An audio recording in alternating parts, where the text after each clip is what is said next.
It was like the floodgates opened right there. They initially pushed for a $10 million resolution to get appropriate funds for the Nineveh plane. Wow. In our name. That was a great move.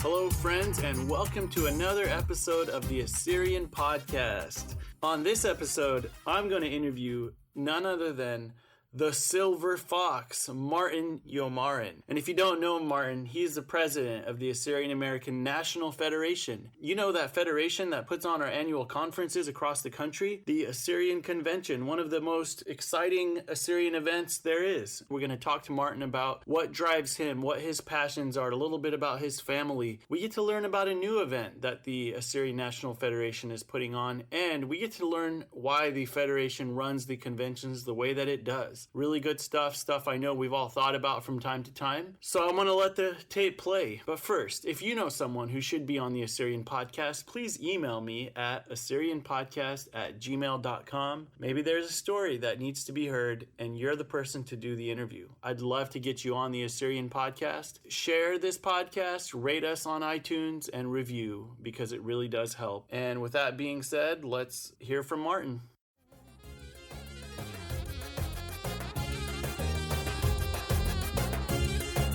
My family is originally from Iraq, which is Assyria, but migrated and transitioned, just like the refugee stories that we hear today, to Lebanon. Through Lebanon came to the United States. I was born in transition, so I was like a refugee baby or a transition. In Lebanon, In Lebanon, what city?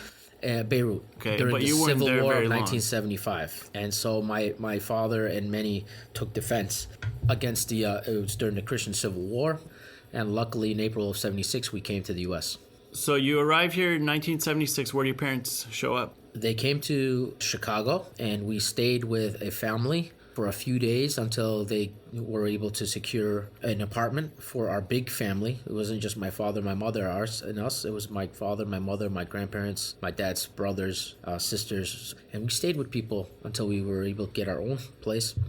They would call it, it was near Clark Street, called Kempet Jirwai. It was like an area where people of the Ajilu tribe of Assyrians would congregate, more or less like Turlock, where it's a Assyrian hub. So this was an Assyrian hub in Chicago. A lot of Assyrians came to Chicago, and so that's where it was. What did your started. parents do to kind of put a roof over your head? Worked tirelessly. Yeah. I mean, we were taken care of by my grandparents, and my parents worked multiple jobs. Everybody just to come together, pool their money together, and buy something. And eventually, in late 70s, 2-3 years later, they bought a big building on the north side of Chicago, where we lived for over 25 years. We were on the third floor. My grandparents were on the second, and we either rented out the first floor or our other uncles lived there. So pooled their money together. So the example you were given is hard work, perseverance, and your parents, I'm assuming, have been completely successful here and have raised you and your siblings. Yes, I have a sister, Monica, who's, I love her to death. There's just two of us. And I have a sister named Monica also. there you go. Yeah. So cool.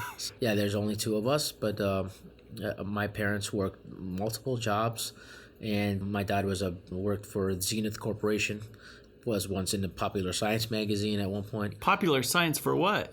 Because they were just there showing the new tubes and TVs that Zenith had, and he was there, and so he was one of the guys, putting the tubes in. So when they were bought out, he received a severance package and started his own businesses, dollar stores, before dollar stores were even dollar stores, and a video store before Blockbuster. So a very successful entrepreneur at one point, and then fell on hard times and whatnot, and just, gathered himself, and my mom just continued to work. When she came to the U.S., they worked hard. She was a mother, and she worked at the bookstore and went to school at Northeastern Illinois University so she can get a degree and to better herself, to better our family. And it's paid dividends because today my mother works for the U.S. Embassy, works for the Department of State, U.S. Embassy in Iraq. And Really? She has been a translator, linguist, since 2006 on. And so she just got another promotion. And so she goes into harm's way, and she loves it. And she's a dedicated Assyrian American, and she's proud of what she does. She's living in Iraq now. She's here visiting.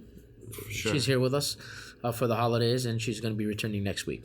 But she worked for the DOD, Department of State, and at the U.S. Embassy. So it's rewarding because they've shown the hard work and dedication, what it takes to make it. It's paid dividends, and it's helped us be who we are. And for you, you not only grew up in a strong Assyrian home, but I'm assuming like you went to a lot of these civic functions, different organizations growing up, parties, and all this kind of stuff, conventions. Yes. Because how old were you when you got to the States? I was not even a year. Okay. So everything you were I truly know is born in transition then. Yeah, truly. Yeah. I mean, they say I was born there. I'm like, why? How? My parents were from, Iraq, Lebanon. They're like, you're Lebanese? No, I'm not Lebanese. I was, but yeah. So. Well, there's probably a story there too is. of how they ended up in Lebanon. Yeah, right? Of course. The story is pretty much just every refugee story, and that's the key. I mean, it's you look for a better life for your family, so you go to where you can get the visas to the United States, or let's say, so people here. Well, guess what? They're given visas from Jordan. Okay, so people will say, okay, let's go to Jordan. Or they say, you know what, the best pathway is Lebanon. Okay, so go to Lebanon, and the church is there. You fill out the forms, and they'll get you to America or to Australia or to others. In my family's case, they went to Lebanon. My grandparents on my mother's side, my mom's family, a year prior, went to Australia. And our family split. And my mother wound up marrying my dad and went with us. And we went to Lebanon instead. She went with our family. And that's how they got married earlier than sooner rather than later, because her family had gotten the visas to Australia and she didn't want to go. Oh my goodness! So she pretty much eloped. Yeah, they eloped, and it was a big drama.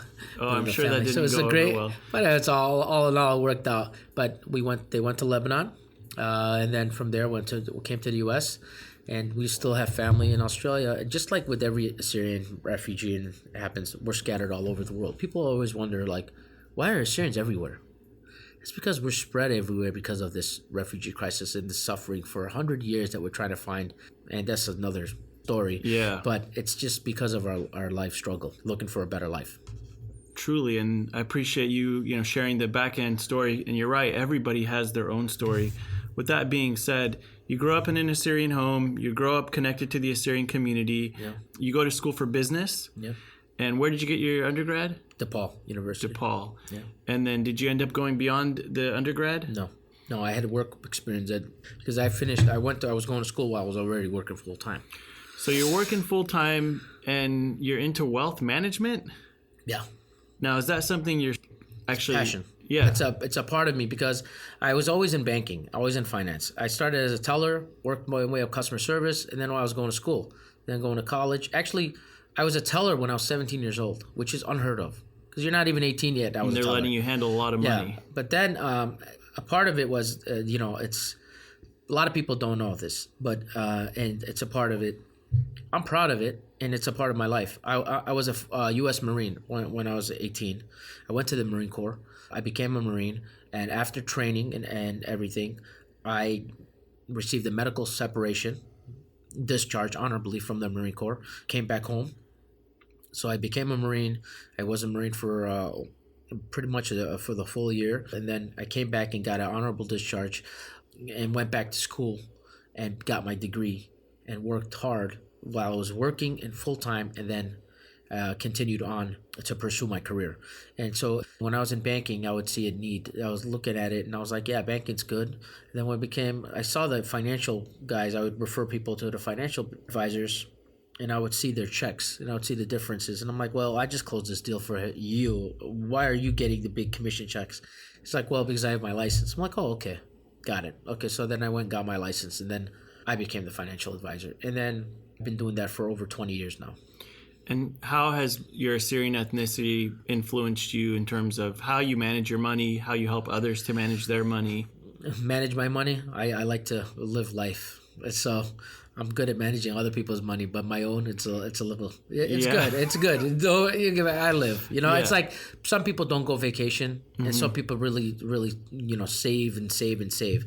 But I believe in you got to live life, see the world, and tomorrow's never promised. So live for today, and that's what I do. And I did that a lot when I was single. But now that I have a wife and 2 kids, it's a little different. So where did you meet your wife? Let me go back because I think I didn't answer the question of the importance of the events. That's right. Sorry, we got off on a tangent. Right? So, ever since I was a child, we would always go to conventions, Assyrian conventions, because my father, William Youmaran, was a member of St. Marzei organization in Chicago, one of the affiliate members of the Federation, and prior to that, the Assyrian Universal Alliance.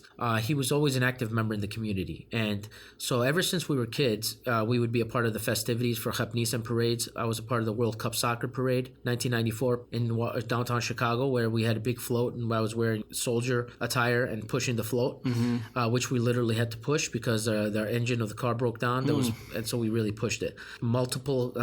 Every convention was really exciting because that was always a great time to see friends and to celebrate the Assyrian culture and to be with other Assyrians from around the world. So people would come, and it would be at a different location every year. So people from all over would get a chance to experience it. And that's great. That was great. And that was always fun to be, because it was always Labor Day weekend. We'd do that, and then we'd come home and start school. Then we had the AAA of Chicago, Assyrian American Association of Chicago, our longest standing affiliate, over 100 years. They were amazing because they provided a place where every Sunday they would have indoor picnics, and then we'd have, get the kids and more younger generation. There's a lot of Assyrians in Chicago. A lot of Assyrians, yeah. And so they would be there to do events and what. That was our biggest banquet at the time. Then the St. Marzei opened Roscoe Hall, which was another banquet hall, and they would have other events there. Those were events locally in Chicago, because Chicago was a hub, pretty much, as Turlock has become now. So it's really big. Did you grow up going to the Assyrian church? Yes. So that was a big part of your life as well as the community? The Assyrian church, and also my mother at one point, because she came from the Catholic church, her side, we took our first communion as well. And it was actually good in one way because we went to both. I was in a choir in the Assyrian Church of the East, Marsadias Church, which I still love. That's still our original church in Chicago on Kyler. My grandmother and my aunt, my father's aunt, they're still running the kitchen there. They always run it, and they're great. They always take care of their church. And that's where we were, a part of the choir, and that's part of the church. But then on the other side, they had, First Communion. My other cousins were in it from the Catholic Church, and they were, and then we also we took part of the communion. I believe, religion is important in our community, and I don't differentiate. Today, I am a proud member of the Assyrian Church of the East, and I believe that church is our mother church, and they've done a lot of great things. But I believe every church, I go to every church to pray, and I'm not against, it's a house of God. I don't differentiate at this point. Yeah, I don't know if that's I think when, at least where I was growing up, there was this sentiment of they go to that church and they go to that church. There's a distinction, and that distinction wasn't good. Yeah. What's happening now is people have moved on from that type of thinking. Yeah, that's important. And now you see a lot of relationship building and communities coming together, different church ideologies coming together, people coming together, because at the end of the day, if you're reading the Bible tells you, it's straightforward. It's not, you can't differentiate. And the distinctions are sainthood versus a non-sainthood, and other things versus, doing the cross with the left hand versus the right hand, or crossing it from the right to left. It's really, I'm sorry, I'm not really a religious person per se with regards to the understanding the structure of how that all happens and whatnot. But I really think the church really has helped keep us as Assyrians and keep our language alive, where it could have easily gone away. But I really think, as a sense of community, brought a lot of people together, and some of the divisions caused by some of them, the churches in the past, hopefully now, like you said, it's gone, and it's brought more peace and harmony. That's the goal, I think. Right, yeah. And I think within the Assyrians, it's especially important that we are in positive relationships with one another and not looking for always pointing out the differences. So going back to your story, you do your bachelor's, you get into wealth management, you grow up in this Assyrian home with the Assyrian community, the Assyrian church. Where does the Assyrian National Federation start to come into your life? A while back, it was, 2006 or 2000? Yeah, 2006. 3 years in, I'm in my career, I'm working. 3 years after this fall of Saddam, or when he fell, and we see after 9/11 all that happened. I'm seeing what's happening to our people. I'm seeing what's happening back home, and I'm just at work, and I'm just shaking my head and very just distraught.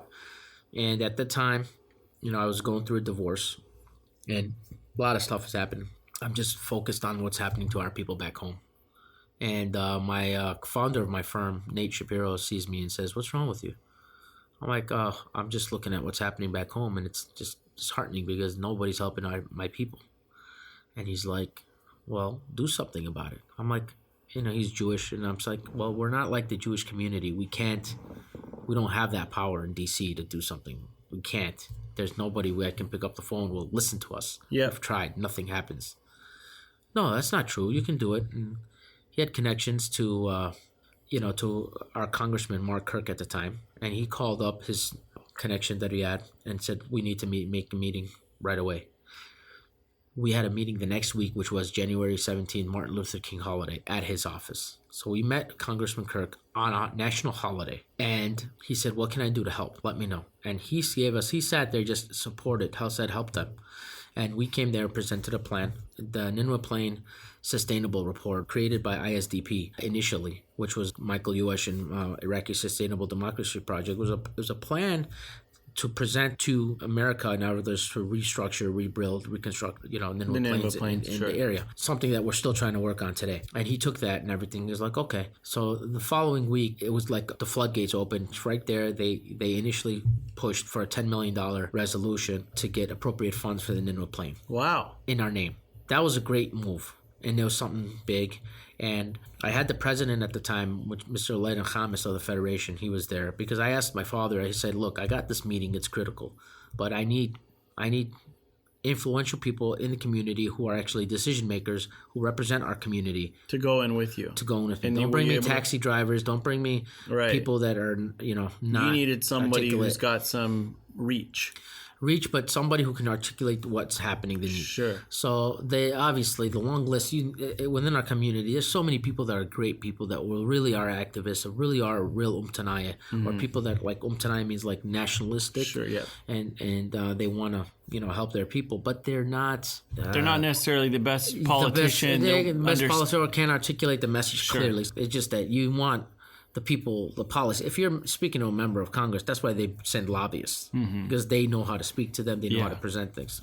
So we had a few of the good ones, and then the president of the Federation, because it's solid. It's the main organization in America representing a national group of affiliates. And then that opened up the door. And so from there, the president asked me to come aboard as a regional director. I didn't want to be involved because back in the day, I would look at it like, it would be such a waste of time dealing with a lot of the organizationals, because it was all old school infighting and waste of time with so many different arguments splitting hairs over something immaterial, something dismissive really easily, but something there's too much infighting, too many problems. So it's like it was not time well spent.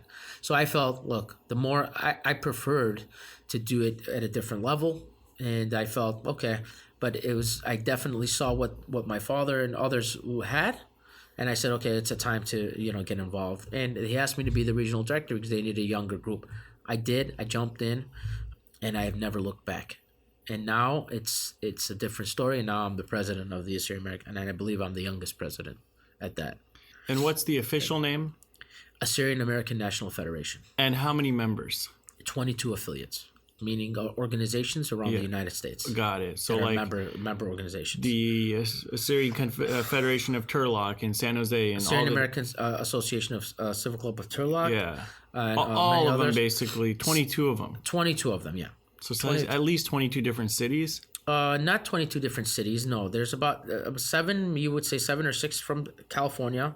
You would say 4, 5 or 6. Actually, 7 from Chicago, Illinois. 2 from Connecticut, and 1 from Vegas, and 3 from Arizona. So that's basically. And what's the process for somebody like you becoming the president of that?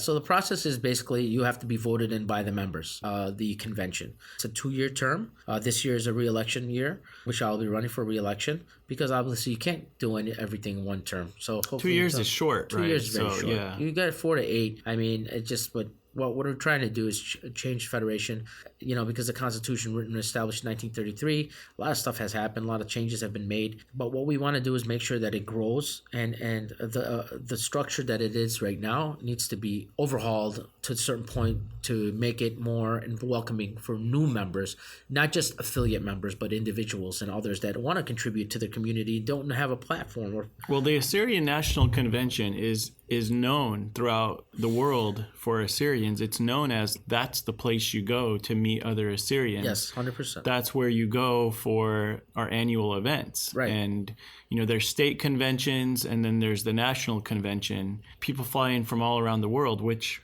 wanted to ask, so of the 22 affiliates, do they each get a voting right? Yeah. Okay. So the way that works with the voting is that they get 5 votes, each affiliate member group, in addition to all the chairmen that we have in standing committees that have votes, and the executive office. Okay, and is it a paid position? No. So you're doing all this volunteer? Volunteer. I do have a budget, a small budget. Yeah. Just travel here and there. There's more out of pocket, and sometimes people don't understand. It's just, and I'm thankful to my employers that allow me to do it, because there's not that many do it. Sometimes that's why people say it's not for a young person who's still growing. It's not like I'm young. I'm 42 But years you're old. established. But I'm established as a professional, working full time with 2 young kids and a wife and a family young. Where it's not as the presidents past have been in their 60s or older that are in the retirement mode. That's all they do. So for those of you that are listening, something you have to know about Martin. Martin, you've been going gray since how old? 18. You've been going gray since 18. I colored a little bit just to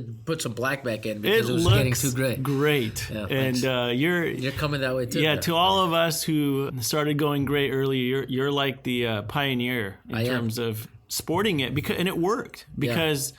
Now you're married and you have, amazing wife, and you two met at one of the conventions, or where did you meet? She became the executive secretary of the federation, and we met initially in Chicago. She was automatically working on. Yeah, she met within the community. Within the community, she was working here in Turlock, California, and working in part of the Civic Club. She was recommended to be a secretary of the federation, so she took that position on in February 2013, I believe, and then September of 2013 is when we met. From February on, like April, May, we started working together on the convention committee. She was a secretary, and she was always on the calls, and we'd always work. And then we connected at the convention in September.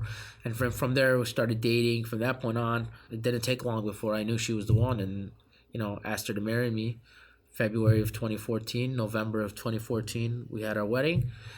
July and here you are, 2016, 2 children we had our later. beautiful daughter, Sophia, July 4th, 2016. And then our beautiful daughter, Kiana, was born November 19, a day after Sweetie's birthday, just this past year. So, Sophia Sharokina, Kiana Arbella. Congratulations and beautiful names. So you get voted in to be the president of the federation, and now just wanted to throw a bunch of questions out there that I think Assyrians might wonder about. Yeah. How do you guys choose where these Assyrian conventions are being held? Like sometimes I go to it, it's in Chicago or San Diego. Yeah. It's like, what's the process there? Because I've been noticing, I think others might notice as well, that it's been kind of in the same cities or similar areas. Yeah. So we want to hear about that. How do you choose the speakers? And then what's going on in terms of making it the fun experience it was? Like, for example, for you growing up and going to those things, it meant so much. And are there any challenges or successes in terms of adapting it to meet a different audience? So I think I just asked you 15 questions. All great questions, but that's great. So back in the day, the way the Constitution was structured was that the convention would move from region to region each year. So this year, it's the Midwest. So normally it would be in Chicago. But times have changed. What we noticed was it's becoming really expensive in the cities where we want to get convention into. And the requirements for us to have them conventions there, financially, were not sustainable. So we had to find other options. In addition to that, they weren't profitable to us because the only way we could do it in Chicago was at $200 a night. $189 per room night, and it was very expensive for a lot of our people, so it didn't have the attendance that we wanted. Even so though we the have short a and huge long of shop it, people are not going to attend when it's going to cost them way too much. Right, because you look at it, the travel costs are outrageous. For a family of 4, you're looking at a $350 ticket plus four nights of room at $200 a night with tax and everything. And the taxes in these big cities were outrageous. So we looked at other options. Way back, I think it was 2011, 2012 when I was getting involved. We came up with the idea, as us, came up with the idea as a resort option. We said we need to look at it where we want to make it a family fun vacation for people, and we should look at the resorts. I think our people are better suited that way. It's outdoor more. It's not, everybody's not holed up into one big hotel, minimizing damage or others would, that would happen when you bring 2,000 people or more into one hotel. We had started having a lot of success with having it in Arizona. A lot of people loved it, wanted it always there. We did it in Arizona because in September, there's only a few places in America where it's going to be warm. It's Labor Day weekend, too. It's Labor Day weekend, and the weather is really not comply with what we want. 9 times out of 10, it's still nice in Chicago. It's like just turning fall. It's end of summer. But people prefer the warm weather. And we saw more success that way. So because of the financial burden of the federation, what we needed to do is make sure that we weren't losing money. Why was there a financial burden? Well, because there was mistakes made prior by past administrations that put the federation in a bind, be it lawsuits, getting into political battles and church battles that they shouldn't have gotten into, making bad decisions with real estate or other bad investments or bad contracts at hotels and conventions that they should have held. For example, they held one in Connecticut and contracted out the whole hotel. But not as many people were willing to go to Connecticut. Only 300 attendees when they signed up for 1,000. And we lost a lot of money there. Bad decisions is just to rebuild the coffers, but also to make sure that people saw a benefit from the federation, from the conventions. We want them to attend. That's the main point. The other issue was that having it in these big cities where we had a lot of their options, what you wanted to do is bring people to a resort, make sure that they're there and they stay there to enjoy the events and whatnot. And that's why it was better to find a resort in an area like Arizona where it has so many of them. And it's good to have where you have a base of people. And that's why we've done it there the past few years. We are shifting it back. We're looking at other options. One big problem that we see is that food and beverage minimums that they require our people to have for that number of attendees. When you tell them 2,000 attendees or 1,500 attendees, they say they want a minimum of 150,000 food and beverage that you have to sign up for, because they're figuring you're having 1,500 people, 200 people, they're gonna have to eat. So $100 and the actual ticket to go to is not very expensive. No, $100 registration roughly is what it is for 3-4 nights, 4 days of full. So you activities. guys have to figure out singers, DJs. There's events. budgets. Yeah. So people think, where's all that money go? Well, right. We spend $25,000 just on entertainment. We spend $10,000-$15,000 on education. We spend $10,000 on that I sense has been a major difference. At least, maybe I'm older and I'm more interested, but when I was growing up, were they doing these educational sessions as much? No, if you recall, the first one we did when we met in Arizona, we made one just put it together last minute, which was great. But we had some good people there, but we put it together. You have to spend a lot. So, but then also the profits, the way that it all works is your affiliates and the federation will get a portion of those profits. So it's basically a split of 60-40. And Federation keeps 60-40% goes to all the affiliates. Goes to all the affiliates, yeah. How is the Federation doing now financially? Financially, we're coming back. And you know what? Even when we don't have a lot of money, we're still helping our people. So 60-40, and then 60 goes to Federation, 40 goes to your affiliates. Yep. And not every year, because some years we lose money. That's the problem. That's why we had to not lose money, because our affiliates were not getting a benefit. What you have to figure out is how to make it higher quality without necessarily having the financial resource. Yeah, raising costs. So then one big way of that was sponsorships, and that's why we're pressing on sponsors to come through, as many sponsors as we can. Second thing is additional revenue options.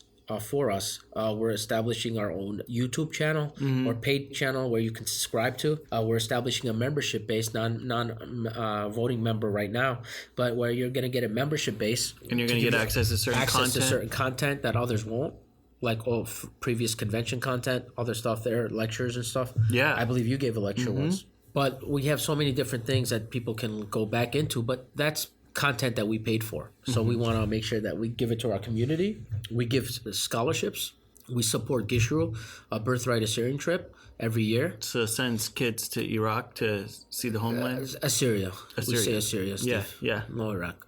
Assyria. But yeah, so we went to Turabdin, Turkey, all parts of old Assyria that are there. Hopefully one day we'll go to Iran and Syria, all the parts to make sure that, we everywhere where Assyrians touched, maybe even Hakkari.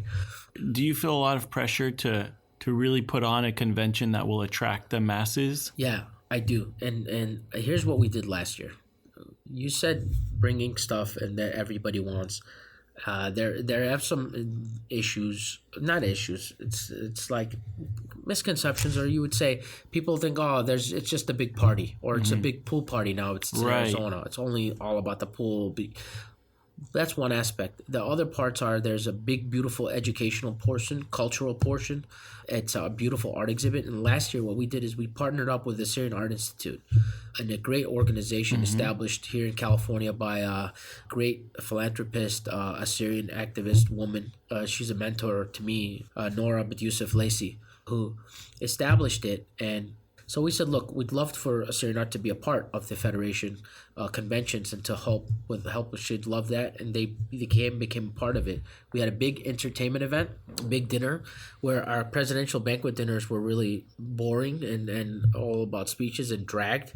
We had a beautiful dinner with a beautiful entertainment aspect. People ate and drank, and we spoke a little bit, and it was less than 2-3 hours, and everybody can enjoy their night. Beautiful art exhibit. And we had Paul Bentu painting by Paul Bentu, live painting, a Syrian artist, and another. So he would do stuff right on the spot. Yeah, he did the entertainment portion. He drew it right after where the dancers we had who presented at UNESCO in Assyrian dance. So I remember growing up, going back to the Assyrian conventions, what they were like when I was growing up. It was all about the lobby, hanging out in the lobby. It still is. We call them the lobbyists. The lobbyists love the lobby, but now that's where you now meet. The older people are now in the lobby, whereas the younger people are outside at the pool. They're either at the pool or the other. So it's something for everyone. Well, it's got to be a dilemma because you have this constraint of time. Yeah. You want people to have time at the pool, relaxing, refreshing, whatever. You also want them to be able to go and hear these amazing speakers that you're literally flying in from all around the world. And then you also want them to be involved in the sports. Yeah. And then for many of us, we took time off for our few days off. And so we would love to maybe go sightseeing as well if we're in a cool city. With that being said, you've got to hit a wide, diverse audience. Yeah. So here's what we did. We created a second event.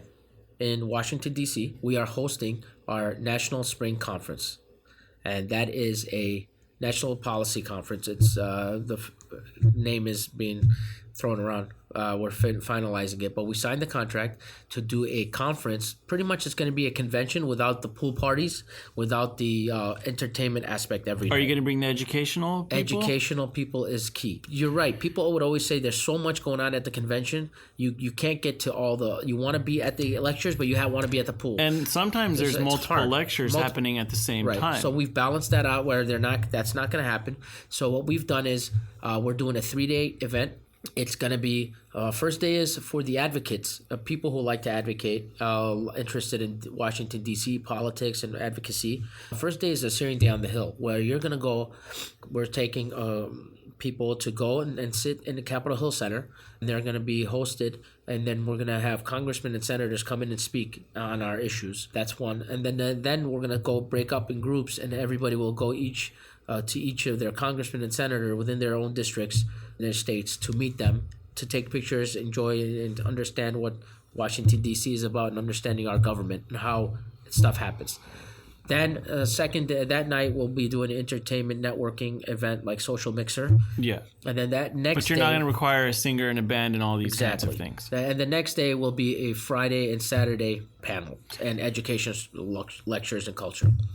Those of us who want to learn more about what it means to be an Assyrian and want to be educated and want to also understand the politics, we now have this event. And then for those of us that are looking for strictly social, we want to reconnect with the people we grew up with. We've got the Assyrian Convention. You still got the sports. You still got the parties. You're still going to have some education. Some education. Okay. And that's what we did last year. We scaled it down a little bit on the educational side because that was the lacking. It was the timing and overlapping. Presentations are excellent. The people that you bring in give their basically they're bringing it. But often they're bringing it for a room of 12 people. No, that's were you. I don't think you were there last year, were you? I mean, it's been 75 to 100. No. Some of them are completely packed. Yes. Yeah, some of them have grown. You're right. It used to be because it was 12, 13, 15, and then the timing wouldn't be right because it would be too early for people. And it was your target market. Who was your target market? What were you basing it on?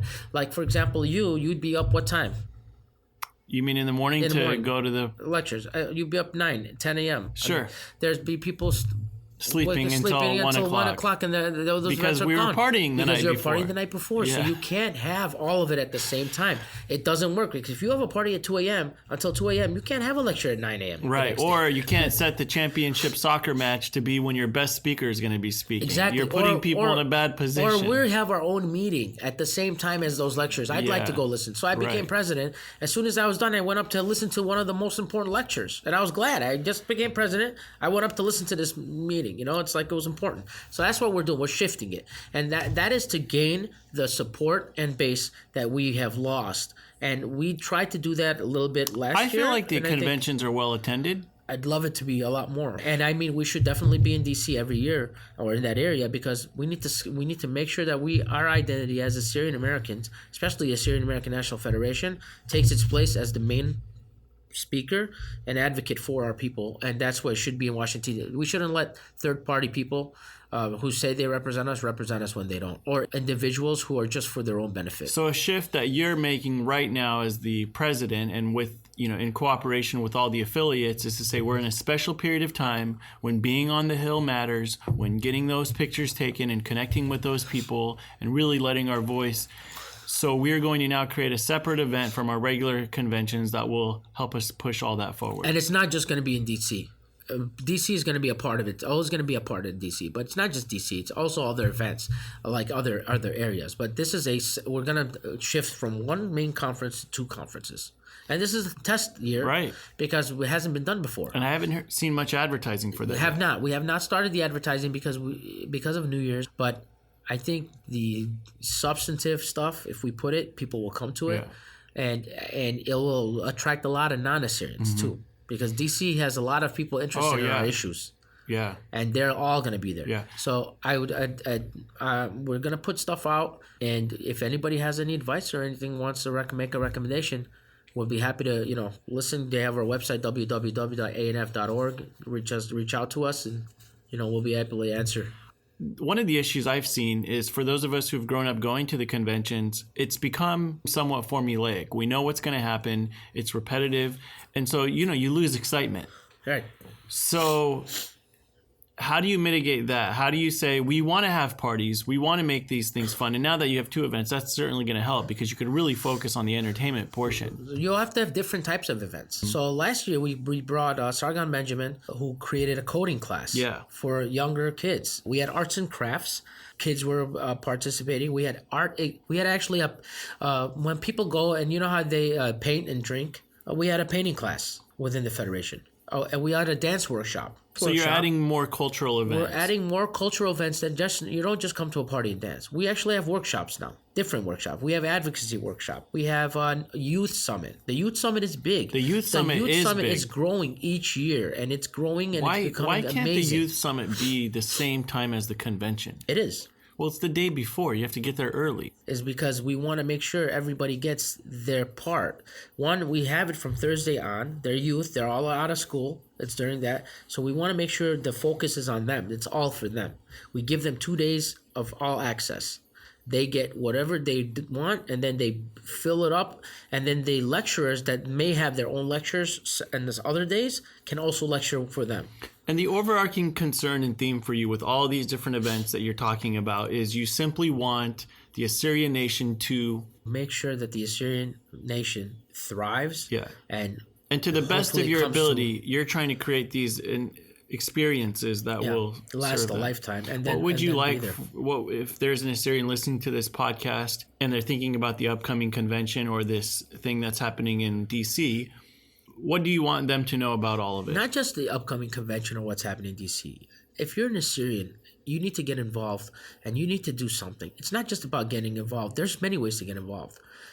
And it's not just only within the Assyrian community. Representing Assyrians everywhere is great, fine. If you're with a non-Assyrian organization, fine. But just make sure that they know you're Assyrian, and they know your community, they know what you're about.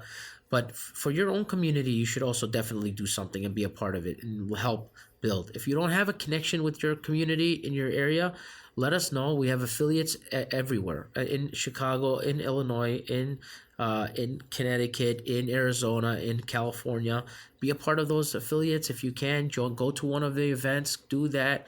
But what I want you to take is that there is a place for you, that Assyrians are not extinct, because we're scattered all over the world, and we're trying to one day establish the Ninwa Plain maybe for a province, and what we can do, so hopefully one day become an Assyria, an independent state one day, just like everyone else gets in Assyria, gets their own country. That would be a dream. But right now we're trying to make sure we preserve our people, our identity, our name, who we are. So you as an Assyrian, what you can take from this is that the Assyrian American National Federation is a platform and a place where you can bring your family and come and be a part of your community. And it want you to see it's a sense of community that our affiliates and others are building, and it's bringing everyone together, and that's the goal. Connecting our people around the world. I love that. And that's what Assyrians enjoy too, connecting with other Assyrians and hearing their stories and partying with them. And that's great. One of the areas I think that the Assyrian National Convention is sorely lacking and really, frustrates me is there's no chess tournament. Yeah, can we push for an Assyrian chess tournament? Chess or a Konkan tournament, there or best chai. Spades? Can we play some spades? That's right. Let's do so many. Can we do a blindfolding contest? Have the people who cook the food, and then we can vote on. Everyone tastes the dolma of different, and then they vote without knowing who made it. We could have a championship. We could do that. Match for. It's always fun. Well, thank you, Martin, so much for coming on to the Assyrian podcast, and I hope that we can see you again and connect on what's the latest with the convention. Definitely, and hopefully the Assyrian podcast will be airing interview live at the conventions and the events that we have. I hope so too. You can do them direct from there and put them up. But thank you, Steve. This is great. Assyrian podcast. I wish you all the success. Silver Fox 121. Silver Fox 121 out. Instagram hashtag. Find him on Facebook. He is our representative, and he's leading our nation through the Federation. I'm trying my best. Take care. See you next time. Bye, bro.